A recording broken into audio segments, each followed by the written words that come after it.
des cieux, enlève mon iniquité.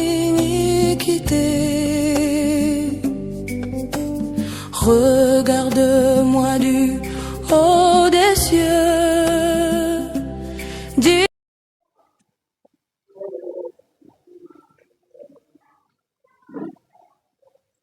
1 Corinthiens 7. On va voir les premières églises là. Est-ce qu'elles considéraient les frères et sœurs qui étaient célibataires comme des gens possédés? Vous dites que non. Ah, tu as une délivrance à faire parce que depuis longtemps, tu ne te maries pas. Ou bien même, cette nuit-là, le vendredi prochain, on a une veillée d'onction de mariage. L'église, Jacob. Onction de quoi? De mariage.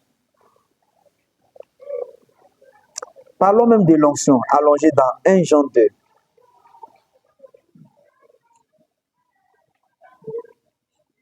Un Jean combien? 1 Jean 2.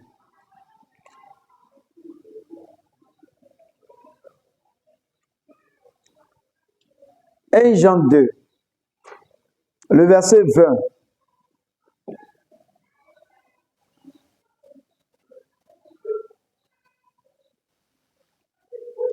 Il dit, pour vous, vous avez reçu, allons-y ensemble, je voudrais qu'on puisse lire ensemble. Il dit, pour vous, vous avez reçu comment? L'onction de la part de celui qui est saint. Vous avez comment reçu quoi? L'onction de la part de celui qui est qui? Qui est saint. De celui qui est saint. Et vous avez tous de quoi? De la connaissance. Alléluia. Ça veut dire que quand on a l'onction, c'est qu'on doit avoir quoi? La connaissance. Alléluia. Donc l'onction là, est-ce que c'est pour le mariage? Hein? L'onction, est-ce que c'est pour chercher travail? L'onction, est-ce que c'est pour voyager? Parce que si l'onction, c'est pour se marier, mais dans le monde, il y a plus de mariés qu'à l'église. Donc, c'est là-bas, c'est dans le monde qu'on devait aller chercher l'onction. Si l'onction, c'est pour travailler, dans le monde, il y a plus de travailleurs qu'à l'église. Parce que la Bible dit que dans les passages que nous avons lus le dimanche dernier, il dit parmi vous là, que Dieu a choisi là, parmi vous, il n'y a pas beaucoup de puissants ni de nobles. Ça veut dire que parmi vous, il y a beaucoup de quoi? Beaucoup de pauvres. Et qu'on se comprend. Pourquoi? Parce que Dieu voudrait prendre la folie ou la sagesse du monde pour la rendre folle devant ces personnes que le monde peut considérer comme des pauvres. Et qu'on se comprend. Donc l'onction, ce n'est pas pour le mariage. Donc partout où on dit viens chercher l'onction du mariage, c'est que là se trouve un antéchrist. Et qu'on se comprend. Pourquoi? Parce que le passage que nous sommes en train de lire là, le verset 18 parle de l'antéchrist. Et il dit que non, il y a parmi vous. Bon, non, lisons le verset 18. Au fait, c'est pas mon verset, hein, mais il faut que les gens soient aiguisés quand même. Lisons à partir du verset 18. Il dit, petits enfants, c'est la dernière comment? Heure. Et comme vous avez appris qu'un antichrist vient, c'est qu'il est contre qui? Contre Christ. Et qu'on se comprend. Maintenant, il y a antichrist et puis il y a antéchrist. Lui vient avant Christ. Maintenant, antichrist, il est contre Christ, mais que ce soit antéchrist ou antichrist, tous ceux-là sont contre Christ. Et qu'on se comprend. Qu'un antéchrist vient. Et il y a maintenant, comment? Plusieurs, comment? Antéchrist. Par là, nous connaissons que c'est quoi? C'est la dernière heure. Quand on va voir beaucoup d'antéchrists là, c'est que c'est la quoi? Dernière heure. Ils sont sortis, écoutons bien, le verset combien? 19. Ils sont comment? Sortis où? Du milieu de qui? De nous. Donc ils étaient avec nous les apôtres là. On prêchait ensemble. On avait la même doctrine ensemble. Et arrivé un moment, ils sont allés prêcher autre chose que ce que nous prêchons. Et qu'on se comprend. Donc, parmi eux là, il y a onction de mariage dedans. Il y a onction de travail dedans. Il y a onction de voyage dedans. Si vous voyez ça, c'est que c'est la quoi? C'est la dernière heure. Parce que l'onction que vous avez reçue là, c'est pour la connaissance de Christ. Et qu'on se comprend. Mais si vous voulez vous marier, c'est dehors. Si vous voulez travailler, c'est dehors. Si vous voulez voyager, c'est dehors. On ne vient pas à l'église pour se marier, ni pour travailler, ni pour voyager. L'église n'est pas l'antichambre de voyage et de mariage. L'église est là pour que vous puissiez grandir en Christ. Et qu'on se comprend. Donc, allons-y. Vous avez déjà vu, non? Donc, il est en train de parler des antéchrists. Et il dit qu'ils sont sortis du milieu de nous. Alléluia. Parce que tous ceux qui sont sortis du milieu de nous, ils avaient la même doctrine, ils prêchaient la même chose. Maintenant, d'autres avaient voulu avoir l'argent des gars. Et qu'on se comprend. Alors, donc, lisons, allons-y au verset 20. Il dit, pour vous, vous avez reçu l'onction de la part de celui qui est saint. Et vous avez tous comment? De la connaissance. Donc, un enfant de Dieu a quoi? Pourquoi? Parce qu'il a reçu comment? L'onction. Et qu'on se comprend. Verset 27. Verset combien? 27. Il dit pour vous. Maintenant, regardons. Vous avez déjà l'onction, non? Hein? Vous avez l'onction. Non? Est-ce que quelqu'un qui a l'onction peut être possédé? Non? L'onction, là, c'est le Saint-Esprit. L'onction, les gens cherchent là. C'est l'Esprit de Dieu.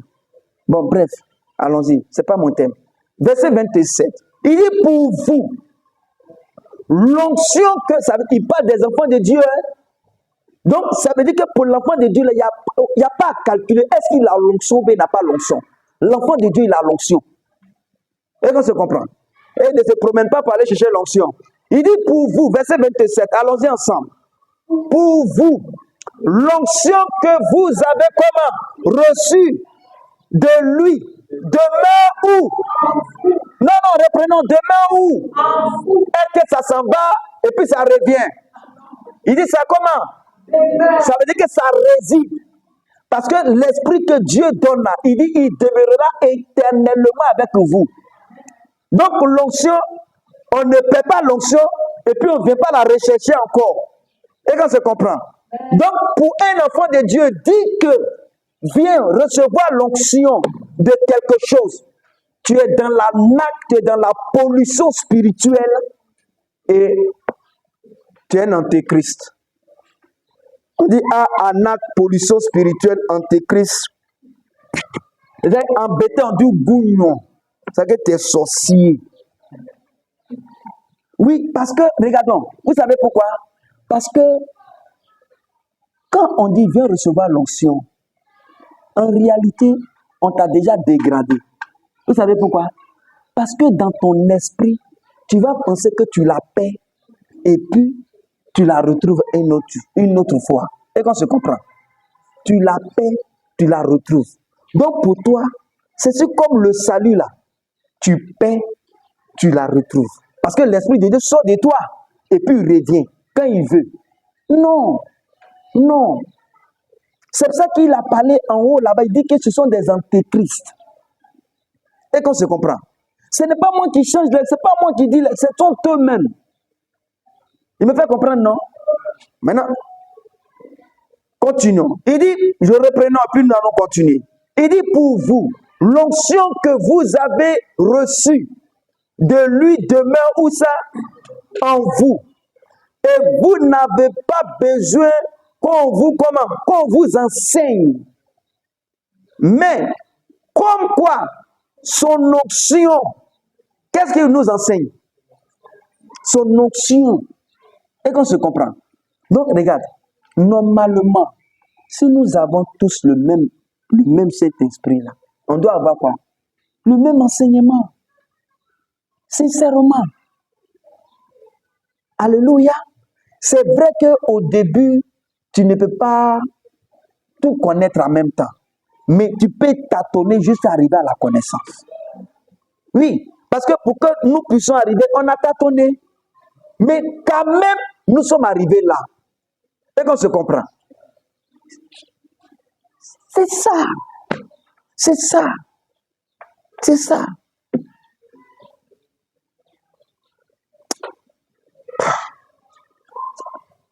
L'église, on fait du mal aux gens sans qu'on ne s'en rende compte.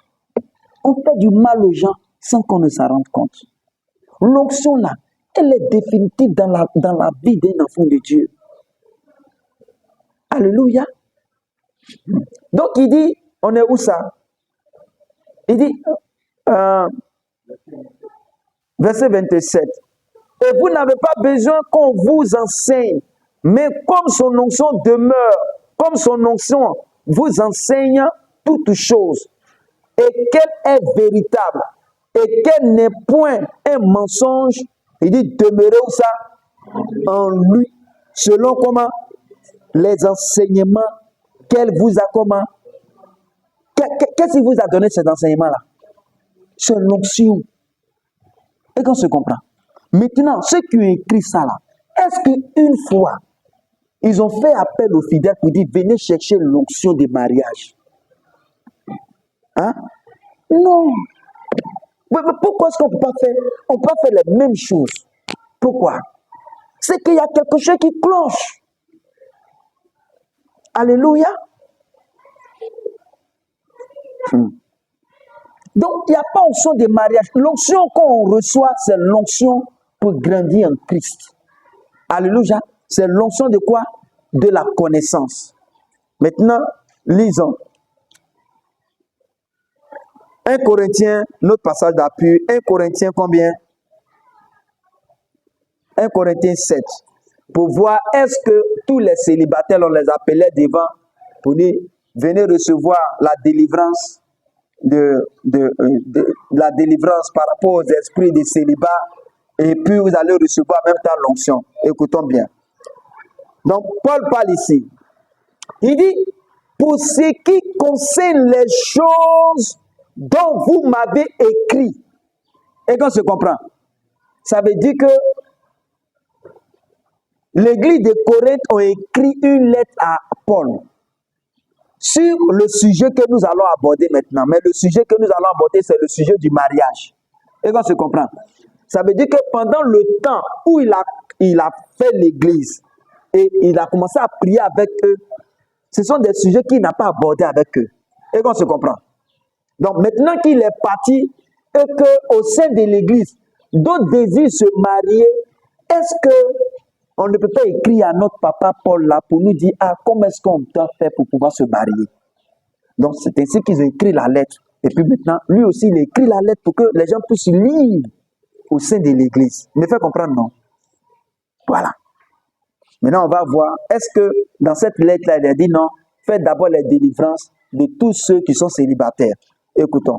Il dit, pour ce qui concerne les choses dont vous m'avez écrit, je pense, allons-y ensemble, je pense qu'il est bon pour l'homme de ne point comment toucher de quoi? Des femmes. Et qu'on se comprend. En tout cas pour moi là, d'abord pour moi, je préfère que l'homme ne puisse pas toucher comment? Bon, il n'a pas dit de ne pas toucher la main. Hein. Dès qu'on se comprend. C'est-à-dire que de ne pas prendre des femmes. Écoutons. S'il y avait un démon de célibat, est-ce que Paul n'allait pas parler de ça? Lui qui a reçu la connaissance de Dieu n'allait pas parler de ça. Non. Il dit non. Mais quand même, vous ne vous mariez pas là. Mais moi, je trouve que c'est encore bon. Et qu'on se comprend. Verset 2. Toutefois, excusez. Maintenant, toutefois, allons-y ensemble. Hein? Pour éviter comment? Oui, que chacun. Ouais, et que. Donc, regardons, dans un premier temps, quand les gens se marient, ça peut éviter quoi? L'impudicité. Ce n'est pas que le frère saute d'une sœur à une autre sœur. Et qu'on se comprend. C'est pour le caser. Alléluia. Maintenant, il va dire maintenant, bon, qui peut avoir droit? Bon, comme nous ne sommes pas dans le cas du mariage, on veut relever certaines choses par rapport aux dérives que nous sommes en train de constater. Alors, compte poursuivant. Il dit, reprenons le verset 2. Il dit, toutefois, pour éviter l'impudicité, que chacun ait comment? Sa femme. Et que chaque femme ait comment? Son mari. Alléluia. Tombons directement au verset 7. Je voudrais que tous les hommes fussent comme quoi? Parce que lui, il est resté célibataire. Hein? Et qu'on se comprend, il ne s'est pas marié. Donc, est-ce que Paul est possédé? Il a un esprit de célibat? Hein? Est-ce qu'il a besoin de délivrance? Non. Non. Donc, c'est son choix. Alléluia. Parce que quand on vient et qu'on dit non, ceux qui ne se marient pas ont un esprit de célibat, au fait, nous sommes en train de susciter dans le cœur des croyants de la concurrence. Et nous sommes en train de mettre mal à l'aise ceux qui voudraient peut-être être comme ça. Alléluia. Ouais. Parce que bon, il y en a d'autres qui veulent décider de rester comme ça. Ou bien, il faut acclamer le Seigneur. Non, parce que au fait, ce que les gens ne savent pas, il y a des gens, bon, on va le voir, hein. Il y a des gens qui ne sont pas habilités à se marier. Oui. Moi, il y a des caractères, moi j'ai vu. Ce sont des frères, ce sont des sœurs. Ils sont bien. Mais quand il y a vu caractère là, ce n'est pas des gens qui doivent se marier. Parce que s'il se marie là, il aura des dégâts à la maison. Parce que quand il les regarde, ce n'est pas des gens qui peuvent se soumettre. Et ce n'est pas des gens qui peuvent pardonner. Moi, quand il regarde la maison, il ne va pas t'encourager à te marier. Il faut rester comme ça. Là, il n'aura pas de bruit à la maison. Tu rentres, tu quittes au travail, tu rentres seul, tu manges seul, tu cuisines seul, tu fais tout seul, tu dors seul, tu te lèves seul, tu rentres seul, tu sors seul. Tu fais tout seul. Il n'y a pas de bruit. Quand on regarde, c'est un bon frère, c'est une bonne sœur. Alléluia. Ouais. Alléluia. Donc, il y a des gens qui... Bon, lisons, on va voir ensemble. Verset combien? Reprenons le verset 7. Il dit, je voudrais que tous les hommes fussent comme moi, mais chacun tient de Dieu un quoi? Un quoi? Un don. Comment? Particulier. Hein? Quand il dit l'un d'une manière, l'un d'une autre, ça veut dire quoi? Un qui veut se marier, qui a le don de se marier, et un autre qui n'a pas comment? Le don de se marier. Ça veut dire que se marier là, c'est un don. Et qu'on se comprend? Parce que si tu n'as pas le don là, que tu rentres là-bas, le juge ça chauffe. Aïe, tu as dit allons-y signer, divorce, allons-y signer. Et c'est comme ça, les gens, ils ont fait des mariages arrangés et plein de divorces dans les tribunaux. Oui, qui a fait ça? C'est l'Église. C'est l'Église. C'est l'Église. Pourquoi? Quand ils viennent à l'Église, on doit leur prêcher Christ. Maintenant, si chacun voit qui peut se marier, mais ça va prendre sa femme ou bien ça va prendre son mari. Et ce sont des choses qui s'arrangent entre les parents.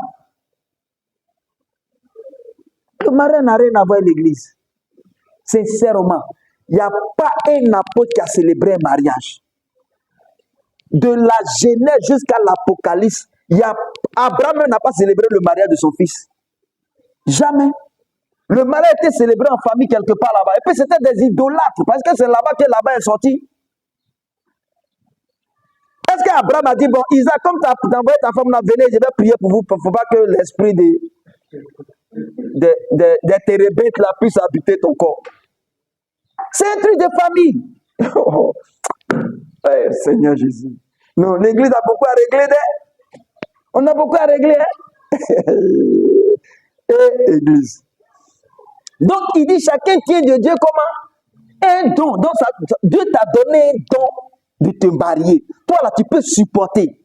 Et quand tu comprends, quand la femme dérange un peu, là, en fait, le don se lève pour dire non, supporte, calme-toi. Et puis, tu la regardes, tu dis, ah, comme Jésus à la croix. Seigneur, ils ne savent pas ce qu'il faut. Tu ne sais pas ce que tu fais. Mais je vais t'apprendre. Et qu'on se comprend. Mais quand tu n'as pas le don, mais tu deviens un lion, un ours là-bas. Et tu déranges tout. Se marier là, c'est un don. Et ça, ce n'est pas l'église. Parce que ça se cultive depuis la maison. C'est un truc de depuis la maison. Est-ce que c'est l'église qui va t'apprendre à faire tra-tra? À griller un couple même? Rigra. Non. Ça, c'est depuis la maison. Mais si tu étais paresseux depuis la maison, on te dit, bon, ton mari va. Il dit, bon, fais-moi du riz gras. Tu te bats avec les gombos. Tu ne sais pas si on met le riz d'abord ou bien l'huile d'abord. Hein? Et tu envoies le plat à ton mari. Il se plaint. Tu dis, non, il ne t'aime pas. Ça, c'est l'église. Le mariage, c'est une affaire d'éducation. Alléluia. Ouais. Nos mamans qui ont tenu dans le mariage là, est-ce qu'elles partent à l'église? Non. Soyons cohérents. Le mariage, c'est une affaire des hommes. Non, Dieu a institué le mariage, c'est une affaire des hommes.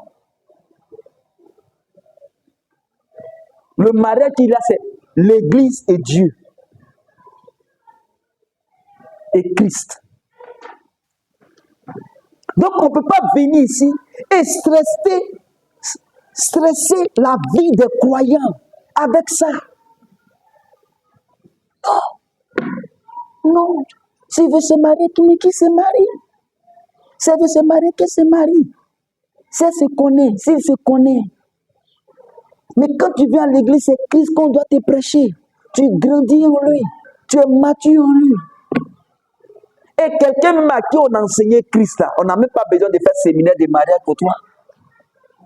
Parce que quand il sait que tu as tout le caractère de Christ à l'intérieur de toi, là, mais est-ce qu'on a besoin de faire séminaire de... C'est parce que tout est... Les gens ont tout mélangé. À chaque fois, ils sont obligés de tenir séminaire de mariage. Séminaire de mariage. Parce que ce qu'ils ont gâté là, ils doivent arranger.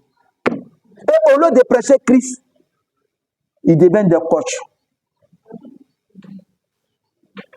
Quoi?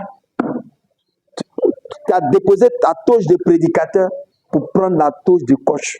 Et tout le jour, tu vas arranger les mariages. Vous n'aimez pas tant. Non, c'est pas ça. Et qu'on se comprend. Donc, quand on écoute ces genres de prédications-là, est-ce qu'on peut mettre des croyants sur stress? Pour dire que non, si vous n'êtes pas marié, c'est que vous êtes possédé. C'est que vous avez un esprit de célibat. Et dans l'église, les gens valorisent plus les gens qui sont mariés que ceux qui ne sont pas mariés. Mais c'est méchant. C'est méchant. Pourtant, les deux ont Christ.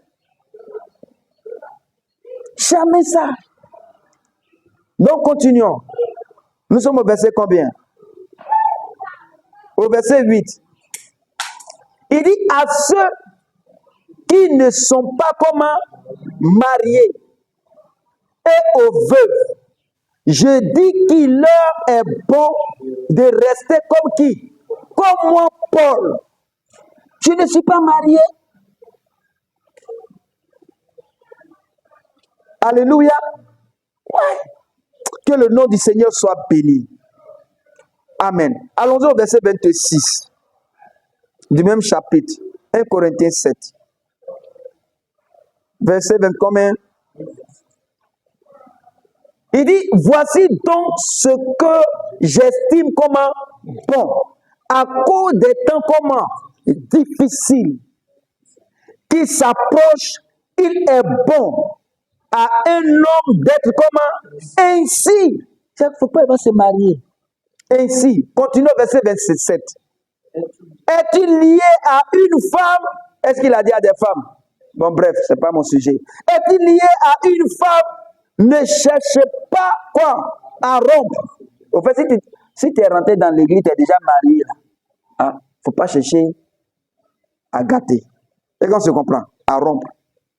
À rompre ce lien. N'es-tu pas comment? N'es-tu pas lié à une femme? Ne cherche pas une femme. Au fait, c'est une lettre. La lettre, là, quand on reçoit la lettre des apôtres, là, on veut de la manière dont ils sont prêchés, là. C'est comme ça, on se met devant tout le monde et puis on la lit. Et puis on ne commente pas. Mais il faut comprendre, non? Donc, si quand tout le monde entend comme ça, tu vas attendre prière de délivrance des célibataires. Chacun a sa position. Il t'a déjà tout dit. Et quand tu comprends, il dit, si tu es venu avec femme, là, il faut rester comme ça avec la femme. Là. Si tu n'es pas venu avec femme, en tout cas, il faut rester. Moi, mon désir, c'est que tu restes comme ça. Vous voyez que ce message-là, ça unit les frères, ça unit les sœurs. Et ça les met au même pied d'égalité. Ouais, avec ce message-là, aucune sœur ne va venir ici pour dire que, au fait, elle parle en même temps. On dit, bon, tu es dans le truc, elle fait comme ça, elle fait comme ça. Pour montrer aux gens qu'elle se marie. Et puis, elle est tentée de dénigrer d'autres sœurs. Bon, bref, si c'est à gauche. Et qu'on se comprend. Donc, elles font exprès. Elles font ça. Bien aimé, voici les annonces ici du jour.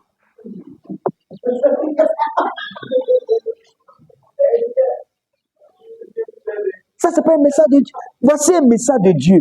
C'est que ça met tout le monde, tous les croyants, au même pied d'égalité. Alléluia. Ça unit. Ça ne divise pas. Et ça ne met pas de concurrence, ça ne met pas de pression. Vous dites, hey, la seule s'est mariée, oh, il faut que moi, je fasse tout pour me marier. Oh. Hey, moi, j'ai une soeur dont je connaissais la camarade. Je lui ai demandé, mais la soeur, ta camarade, elle s'est mariée, tu n'es pas parti. Il dit, bon, en ce moment, il était déjà, il ne peut pas partir là-bas. Il dit, mais pourquoi? Elle s'est mariée avant moi.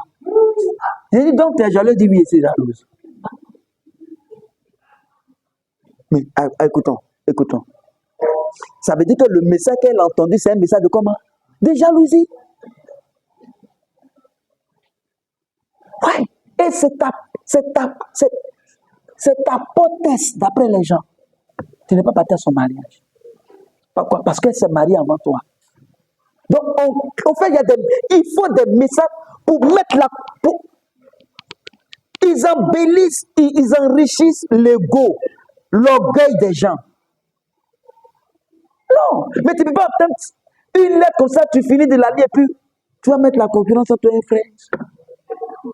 Ou bien tu vas jalouser une soeur. Non, Dieu ne fait pas ça. Alléluia. Que le nom du Seigneur soit béni. Je suis au verset combien? Verset 27. Il dit, es-tu lié à une femme? Ne cherche pas à rompre ce lien. N'es-tu pas lié à une femme? Ne cherche pas une femme. Verset 28. Si tu t'es marié, tu n'as point comment?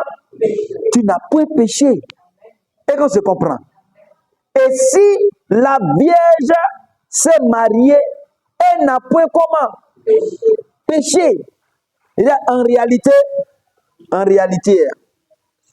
c'est vrai que ce n'est pas mon message, mais je vais faire un coup de tour sur quelque chose.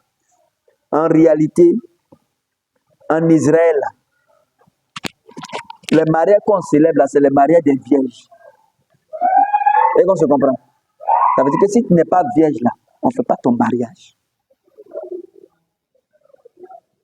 Parce que tu dois entrer dans le mariage comment? Vierge. Et en Israël, si quelqu'un est parti avec toi, et puis il a constaté que tu n'as pas été vierge là, hein? Aïe, il ne paye pas la dot. Et puis la fille là, qui n'ont pas trouvé vierge là, on doit la lapider à mort. C'est pas mon message. Allez lire Deutéronome 22. Exode 16 aussi. Donc, et c'est pour cela que c'est vrai que Marie a été, bon, elle est vierge, mais il avait dit, ce n'était pas la seule vierge en Israël. C'est pour ça que quand l'ange est venu, il dit, toi à qui une grâce a été comment faite? Parce que vous êtes beaucoup de vierges, mais toi, tu as eu une grâce. Et qu'on se comprend. Pourquoi? Parce que c'est une exigence au sein des familles. Parce que si on n'a pas trouvé une fille vierge, elle doit être lapidée à mort. Est-ce que toi-même, tu peux te laisser lapider? Donc, tu es obligé de garder ta virginité. Et si quelqu'un a couché avec toi, il a couché avec toi, c'est-à-dire qu'il t'a trouvé peut-être dans la... Bon, vous êtes dans la ville, hein, et puis il a couché avec toi. Et puis tu n'as pas crié au secours. Vous deux, on vous attrape, on vous lapide à mort. Et qu'on se comprend. Maintenant, si c'est dans la brousse, qui t'a croisé, on s'est dit que tu as crié, et puis bon, on n'a pas entendu. Mais néanmoins, il doit payer ta dot, et puis il doit te prendre pour épouse. Et la dot était fixée à 50 cycles d'argent.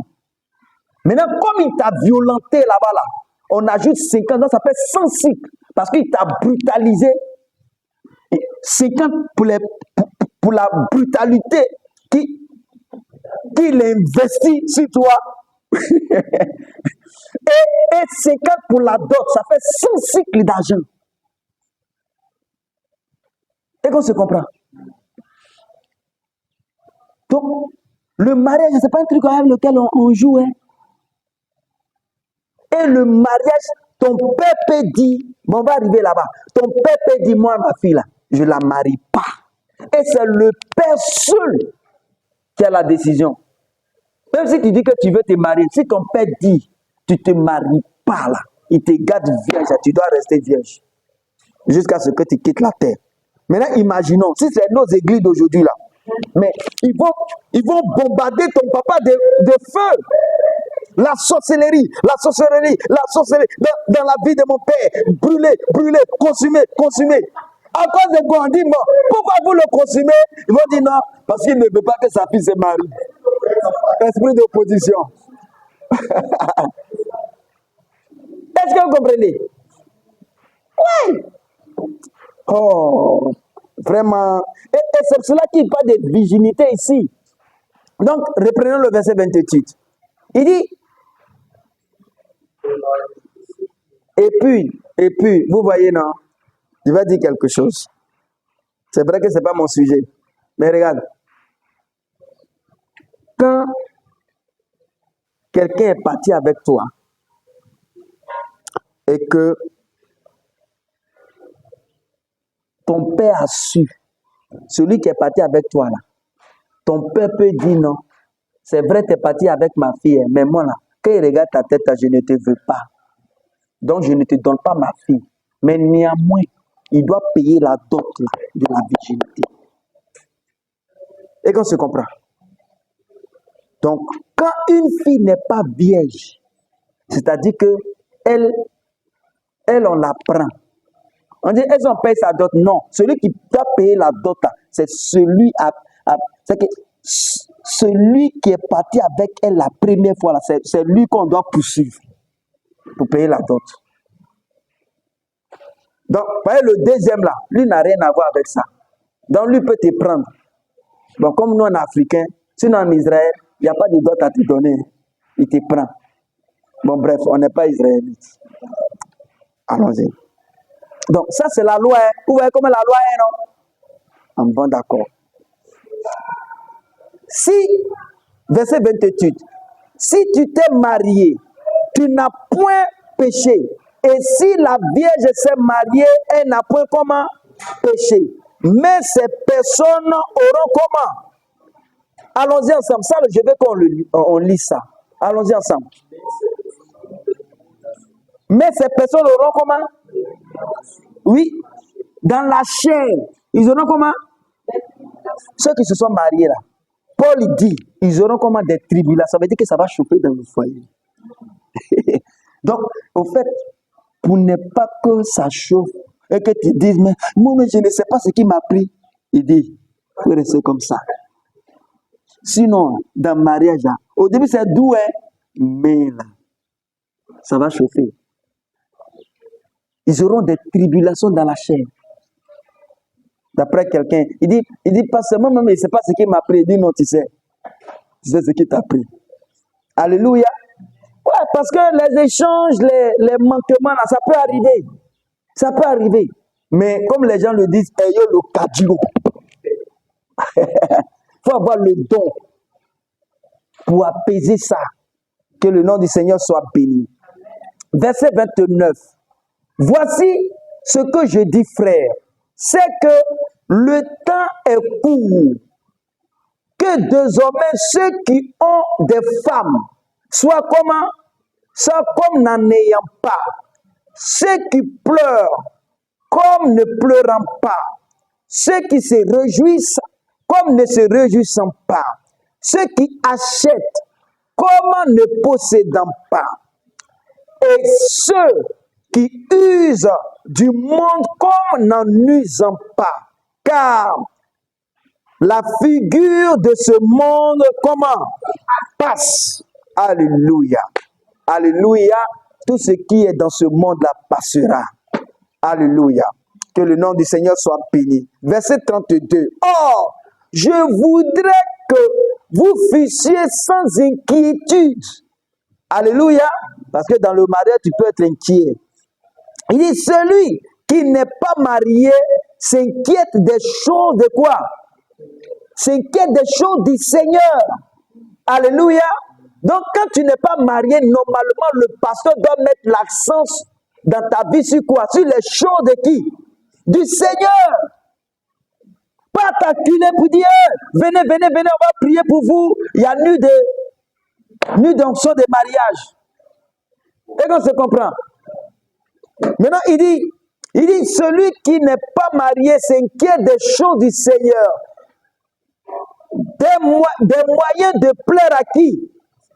Au Seigneur. Verset 33. Et celui qui est marié s'inquiète des choses de qui? Du monde. Donc quand tu es marié là, tes inquiétudes là, c'est quoi? Aïe, il faut que la femme la mange, il faut que les enfants la mangent, il faut que j'achète les pommades. Faut pas dire non, papa, je vais dire non, papa n'a pas tout. Non, faut pas dire ça. Faut pas, il fallait tout calculer avant de rentrer là-bas. Et qu'on se comprend. Waouh, tu t'inquiètes des choses du monde parce que tu dois plaire à qui? À ta femme ou bien à ton mari. Alléluia. Ouais, c'est ça, un jour, un soir, il y a une sœur à l'église d'Agboville, on était en train de prier du soir, prier. Puis, un moment, son mari m'appelle. Mais il dit, pasteur, il dit oui. Elle dit, pasteur, est-ce que ma femme est à l'église là-bas? Il dit oui. Il dit, ah, bon, elle m'a laissé. Il dit, ah, elle t'a laissé comment? Il dit non, mais elle devait faire quelque chose pour moi là-bas. Elle dit qu'elle a prié, donc elle m'a laissé, elle est partie. Il dit, c'est vrai? Il dit oui. Il dit, bon, ok, raccrochez. J'ai regardé là-bas, puis je l'ai repéré. Il dit, ma soeur, viens ici. Ton mari à la maison? Elle dit oui. Il dit, ah, tu devais faire quelque chose pour lui? Elle dit oui. Il dit, mais pourquoi tu ne l'as pas fait? Elle dit non, comme il a prié, il dit, prends tes bagages, il faut partir. Elle dit, pasteur. Il dit, non, tu dois t'inquiéter pour lui. Tu as choisi, non? Il faut terminer. Ouais. Au fait, ton mari, là, tu dois t'occuper de lui. Quand il est satisfait, là, tu peux venir à l'église. Mais tu le laisses dans une bataille. Quelqu'un nous-mêmes, on veut gagner à Christ. Et puis tu as un comportement comme ça. Alléluia. Non, comme il y a la prière. Non, il dit, il faut partir, il faut sortir. Va faire ça. Il dit, tout à l'heure va arriver. Et quand il m'appelle, mais je dis, pasteur, tu fais du bon boulot. Non, au fait, si l'Église ne s'en tient qu'aux Écritures, je vous assure, il n'y aura pas de pagaille. Ni dans les familles, ni au sein même de nous-mêmes. Mais bon, chacun veut faire pour lui. Alléluia. Comment tu ne t'occupes pas de ton mari? Tu viens, on dit non, il y a telle chose à faire. Il faut mettre ton accent sur ton salut d'abord. Mais tu as déjà le salut. Tu as déjà le salut. L'apôtre, même Pierre, va plus loin. Il dit, mais si votre mari là ne croit pas là, que par votre conduite là, sans même parole, que vous puissiez, votre conduite est une parole, que par votre conduite vous puissiez l'amener à accepter le Seigneur. Bon, bref, Jésus au verset combien? Verset combien? 32, non? Il dit, or, je voudrais que vous fussiez sans inquiétude. Celui qui n'est pas marié s'inquiète des choses du Seigneur et des moyens de plaire à qui? Au Seigneur. Et celui qui est marié s'inquiète des choses de qui? Du monde, des moyens de plaire à qui? À sa femme ou bien à qui? À son mari. Ça, c'est l'apôtre Paul qui dit ça. Et puis toi, tu dis non, comme il est l'heure de prier là, comme toi, tu es le bishop. C'est qu'après Dieu, c'est toi. Toi, tu dis à la femme, elle n'a qu'à laisser la nourriture de son mari là pour venir prier avec toi. Pourquoi? Pourtant, Paul dit, c'est là-bas d'abord sa priorité. Continuons, verset 34. Il y a de même une différence entre qui? La femme et la vierge. Et qu'on se comprend? Celle qui n'est pas mariée s'inquiète des choses de qui? Du Seigneur, afin d'être sainte de corps et de quoi? Et d'esprit. Et celle qui est mariée s'inquiète des choses de qui? Du monde. Des moyens de plaire à qui? À son mari. Et qu'on se comprend. Parce que ce que ta femme va te dire, il faut faire là. T'as fait. T'as dit non. Bon, bref. C'est pas mon truc. Je ne suis pas coach. Verset 35. Si je dis cela dans votre... Il dit, je dis cela dans quoi? Dans votre intérêt. Ce n'est pas pour vous comment prendre au piège. C'est pour vous porter à ce qui est comment bienséant et propre, à vous attacher au Seigneur sans distraction. Alléluia. Ça veut dire que dans le mariage, il y a quoi? Il y a distraction dedans. Hein? On dit non, tu veux prier un peu. Viens rester encore peut-être des mois. Après, on va prier. Tout ça, c'est distraction. Hein? On dit non, viens, on va méditer un peu. Elle dit non, attends, finis mon petit truc là d'abord. Tout ça, c'est distraction. Alors que si tu étais seul, ce que tu veux faire là, tu vas faire. Donc, quelqu'un qui te dit que mariage, ça amène la distraction là. Il peut te dire non, viens prendre l'option de ça. Oh Seigneur Jésus, ta grâce sur l'église. Je suis où ça? Verset 36. Si quelqu'un regarde comment déshonorant, maintenant on parle des papas, maintenant l'autorité des papas. Il dit si quelqu'un regarde comment déshonorant pour sa fille de dépasser l'âge nubile et comme nécessaire de la marier, qu'il fasse ce qu'il veut. C'est-à-dire l'âge de la puberté. Et puis, je vais vous dire, là-bas en Israël, là, les gens se mariaient tôt. Même à 12 ans, tu peux te marier. Hein? 13 ans, tu peux te marier. 15 ans, tu peux te marier. Hein? Femme, quoi. Me fais comprendre, non? Voilà. Je suis où ça? 36, non? L'âge nubile est comme nécessaire de marier qui? De la marier qu'il fasse ce qu'il veut. Et il ne pêche point qu'on se marie. Qui marie ici? C'est le maire. Hein? C'est le pasteur. C'est le bishop. C'est qui? C'est le père. C'est le père. Une fois que papa a accepté la dot, vous êtes mariés. Alléluia. Le reste à la mairie, ça c'est pour officialiser, avoir les papiers. Vous pouvez comprendre, non? Maintenant, l'église, bon, l'église, depuis que nous sommes entrés par là, vous attendez mariage organisé à l'église ici. Ou bien Paul dit que non, après ça, si vous finissez chez votre papa, là, venez chez moi, il va vous prier pour vous. Non, ça là, c'est l'église qui est venue ajouter son boisson, c'est sa tradition. Sinon, ça n'a rien à voir avec la Bible. Vous me faites comprendre, non? Oui. Et ce que l'église ajoute, ça n'a rien à voir avec Dieu. Rien à voir avec Dieu. Rien à voir avec Dieu. Pour t'exiger. Moi, je me demande même, peut-être, arrivé un moment, on doit dire, nous-mêmes, on ne fait pas mariage ici. Tu finis de te marier, c'est tes parents là-bas, là, tu viens, tu nous prends à huis clos, ben dimanche, on vient, on prie pour toi, puis tu vas t'asseoir avec ta femme. C'est simple. Et vous voyez, les gens ne vont pas dépenser. Maintenant, même là, les d'autres sont devenus autre chose. Bon, bref, ce n'est pas mon sujet. N'est-ce pas, coach? J'ai oublié. En fait, souvent je rentre dans le coaching et puis je sors. Je suis prédicateur. Verset 37. Il dit, mais celui qui a pris une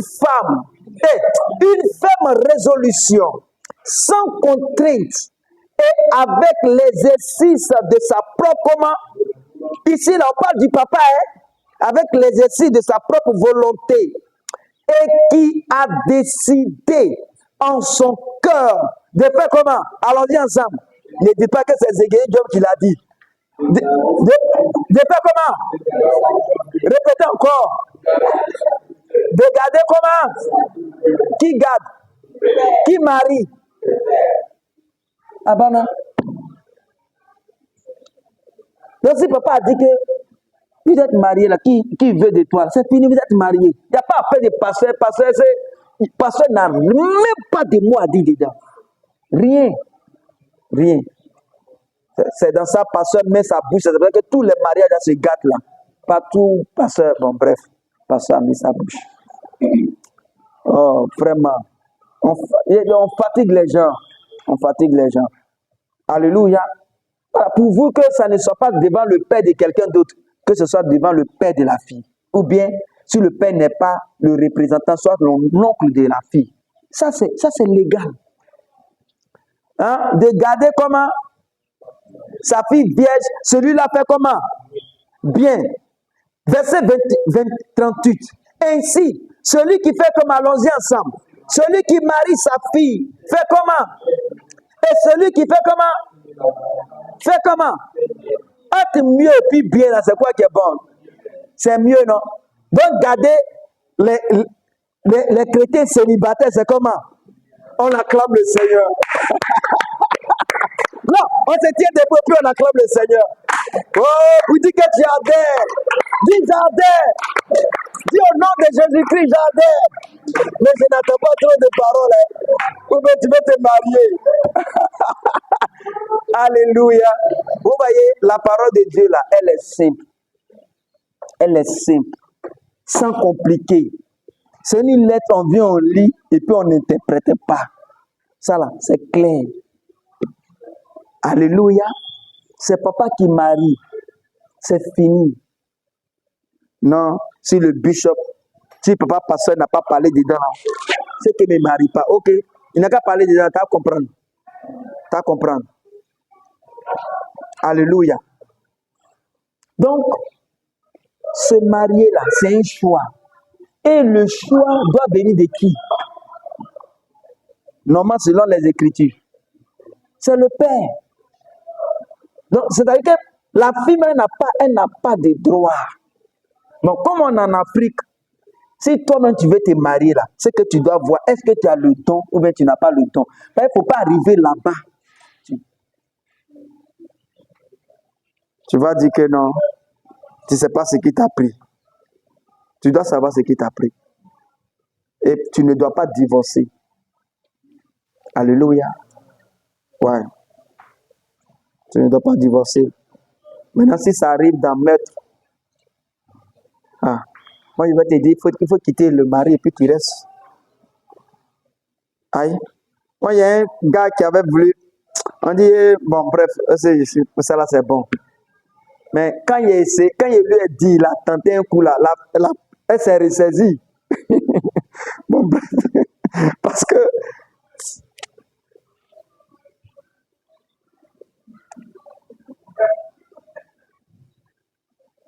bon, c'est bon. Prenons Luc. Luc 5. Vous voyez, on doit tout faire pour ne pas faire Luc comme Luc 4. Luc combien? Luc 4. Luc 4 à partir du verset 5.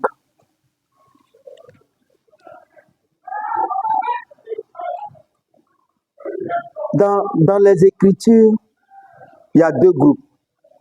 Il y a le diable, il y a Jésus. Il y a les enfants du diable, il y a les enfants de Jésus. Il y a le peuple du diable, il y a le peuple de Dieu. Et le diable a sa manière de faire, y compris ses enfants aussi. Alléluia. Donc, ce que le diable fait là, nous, enfants de Dieu, on ne doit pas copier ça. Nous, on doit copier ce que notre papa fait. Alléluia. Donc, regardez un peu le diable. Quand lui vient prêcher là, qu'est-ce qu'il prêche? Où est-ce qu'il amène la conscience des chrétiens, bon, des croyants, de ceux qui le croient? Amen. Lisons. Luc combien? Verset combien? Verset 5. Il dit, le diable ayant élevé, bon, il parlait de la tentation de Jésus, le diable l'ayant élevé, lui montra en un instant tous les royaumes de la terre. Bon, allons-y. Oui. Cette puissance et la gloire de ces royaumes, car elle m'a été donnée et je la donne à qui je veux. Vous voyez, non? Donc, lui, il veut maintenir Jésus où ça? Ici. Et qu'on se comprend. Donc, quand le diable prêche, il veut maintenir les croyants où ça? Sur la terre. Sur les choses de comment? De la terre. Alors que quand Dieu prêche, lui t'envoie où ça? En haut. Il dit de regarder les choses où ça? D'en haut. Où Christ est assis. Mais quand le diable prêche, c'est les choses de la terre. Mariage, c'est les choses de quoi? De la terre. Voyage, c'est les choses de quoi? De la terre. Travail, c'est les choses de quoi? De la terre. Et tu n'es pas obligé d'être chrétien pour te marier, pour travailler, pour voyager. Il suffit d'être quelqu'un qui veut peut-être se marier ou bien qui s'apprête par rapport à se marier ou bien par rapport à travailler. Là, tu te donnes les moyens de te former. Ça n'a rien à voir avec chrétien. Pourquoi? Parce que ce sont les choses de quoi? De la terre. Mais la prédication doit mener le chrétien où ça? Dans les choses d'en haut, dans les choses qui concernent Christ. Continuons encore. Nous sommes au verset combien? Verset 7. Si donc tu te prosternes Oui. devant moi, elle sera à toi. Donc, il faut te prosterner devant moi. Ça veut dire que lui va amener Jésus même à prêcher même les choses de la terre. Et qu'on se comprend. Si tu te prosternes devant moi, à rester sur la terre, à ne plus penser même à la croix, pour des gens qu'il est venu sauver. Continuons, verset 8. Jésus lui dit, lui répondit, Il est écrit, tu adoreras le Seigneur ton Dieu, oui, et tu le serviras lui seul. ouais. Il dit, tu adoreras le Seigneur ton Dieu et tu le serviras comment? Lui seul. Donc, ce que nous devons prêcher là, ça doit concerner l'adoration de qui? De Dieu. Alléluia. Pas l'adoration des hommes, mais l'adoration de qui? De Dieu.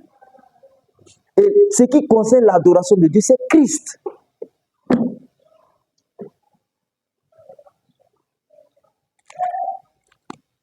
Apocalypse. Apocalypse 14. 3, verset 14.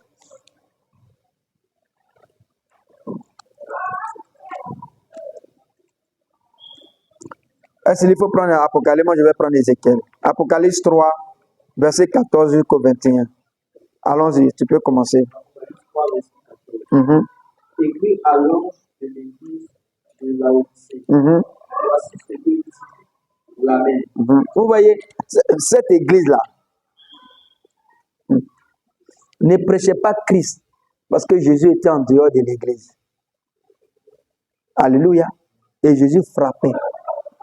Pourquoi? Parce qu'ils disent que, parce qu'elle dit que, cette église a dit que elle est riche. Amen. Pourquoi? Parce qu'elle a tout eu. Donc elle n'a plus besoin de Jésus. Lisons. Voici ce que dit l'Amen.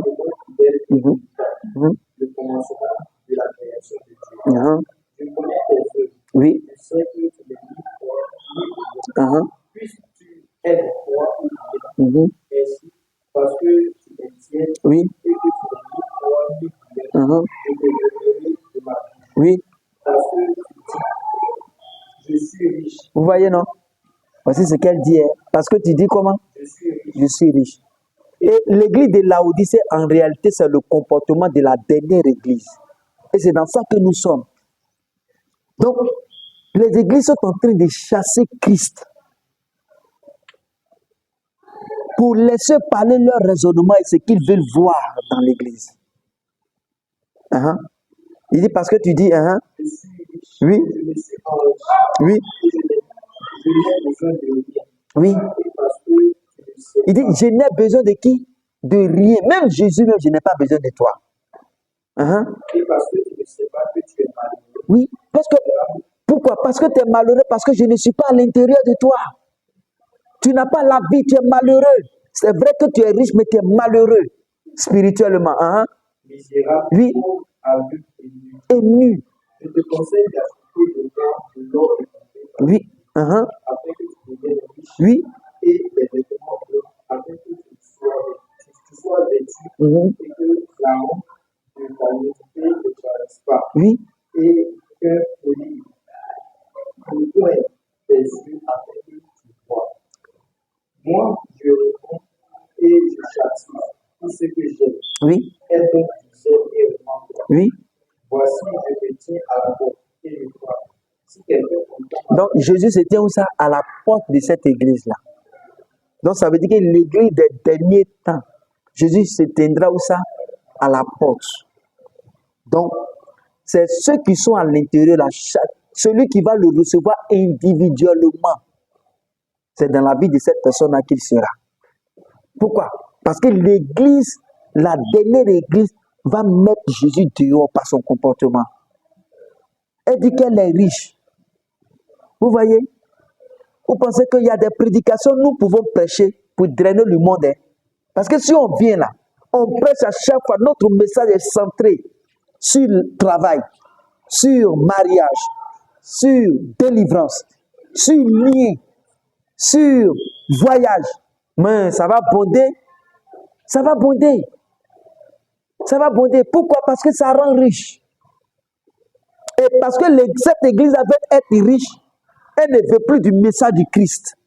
Elle a placé Christ dehors. Et c'est dans cette église-là que le message est centré sur le mariage. On vient à l'église pour le mariage. On vient à l'église, le message est centré sur le travail. Pourtant, ceux qui donnent travail là, pour apprendre à travailler, comment travailler là, avoir des formations là, sont dehors. Donc, ils ont remplacé le message de Christ. Ils rendent la croix de Christ vaine. Pourquoi? Parce que ça leur procure de l'argent. Alléluia. Ouais. Ils ont bouté Jésus dehors. Et c'est le même caractère que le diable a eu dans Ézéchiel. Regardez bien. Il faisait du commerce. Hein? Parce qu'en faisant ça, c'est que tu es en train de faire du commerce. C'est-à-dire que tu échanges ce que le monde veut en donnant cela aux croyants et en retour, tu gagnes de l'argent. Donc, c'est une transaction. Et que tu comprends? Et tu deviens riche. Et plus tu deviens riche, tu deviens orgueilleux. Et tu n'as plus besoin du Christ. Regardons. Ézéchiel 28, à partir du verset 4. Il dit, par ta sagesse, il parlait du diable ici, c'est vrai qu'il parlait du roi de Tyr, mais en réalité, il parlait de Satan. Il dit, par ta sagesse et par ton intelligence, tu t'es acquis de quoi? Des richesses. Tu as amassé de l'or et de l'argent dans tes trésors. Verset 5. Par ta grande sagesse et par ton commerce. Qui faisait le commerce? C'était lui. Alléluia. Et par ton commerce, tu as accru des richesses. Tu as accru tes richesses. Et par ta richesse et par tes richesses, ton cœur s'est comment élevé. C'est le même caractère, le même comportement qu'a eu l'église de Laodicée. Alléluia. Au point de voir que quand quelqu'un n'a pas les moyens à l'église, c'est qu'il est possédé. Au point de voir que quand une soeur ou bien un frère n'est pas marié, c'est qu'il est possédé. C'est l'orgueil qui fait ça. Alléluia. Parce que toi, ton message est centré sur ce qui est du monde. Tu ne prêches pas Christ. Alléluia. Et quand on te parle, non, est-ce que c'est Christ seulement qui est le seul sujet? On dit non, il y a beaucoup de sujets, mais le seul message, c'est Christ. Verset, et ton cœur s'est élevé, verset 6. Il dit, c'est pourquoi, ainsi parle le Seigneur l'Éternel, parce que tu prends ta volonté pour la volonté de qui? De Dieu. Donc, ce qui est le prêche ici, ils disent que c'est Dieu qui leur inspire ça. Prêcher sur le mariage tout le temps à l'église. Il s'est dit que parce que ça attire. Tout à l'heure, quand on était en train de brosser un peu sur le mariage, ton cœur faisait nyam-nyam, non? Hein? Parce que le corps aime ça. Le corps aime ça. Alléluia. Oh mon Dieu. Il dit, c'est pourquoi, ainsi parle le Seigneur, l'Éternel, parce que tu prends ta volonté pour la volonté de Dieu. Donc les gens là, c'est leur volonté qu'ils sont en train de prêcher. Prêcher sur développement personnel, c'est leur volonté qu'ils sont en train de prêcher. Développement, il y a des coachs pour ça. Et ça, tu es chrétien, tu finis d'écouter un message en Christ, tu peux aller écouter ça pour pouvoir voir comment tu peux t'en sortir dans le monde. Ça n'a rien à voir avec Dieu. Alléluia. Rien à voir avec Dieu. Il dit, tu prends ta volonté pour la volonté de Dieu. Verset 7, allons-y ensemble. Voici, je ferai venir contre toi des étrangers. C'est-à-dire que des gens dans l'église qui vont sortir de nulle part comme ça et qui vont venir confronter ton message. Alléluia. On va venir dire, mais ceux-là, ils prêchent quoi? Ils sont en train de mélanger la doctrine. Non. On est vraiment venu pour mélanger votre doctrine. Parce que ce que vous prêchez là, elle n'envoie pas quelqu'un au ciel. Alléluia. Voilà. Il dit, les plus violents, les étrangers les plus violents d'entre les peuples, ils tireront l'épée. En fait, c'est la parole. Hein. Contre quoi? Contre ton éclatante sagesse. Et ils souilleront ta beauté. Alléluia. Avec quoi? Avec le message que nous brandissons. Au nom de Jésus-Christ. Si on va se tenir debout, remercier le Seigneur. Au nom de Jésus-Christ. Bénissons le nom du Seigneur. Remercions le Seigneur.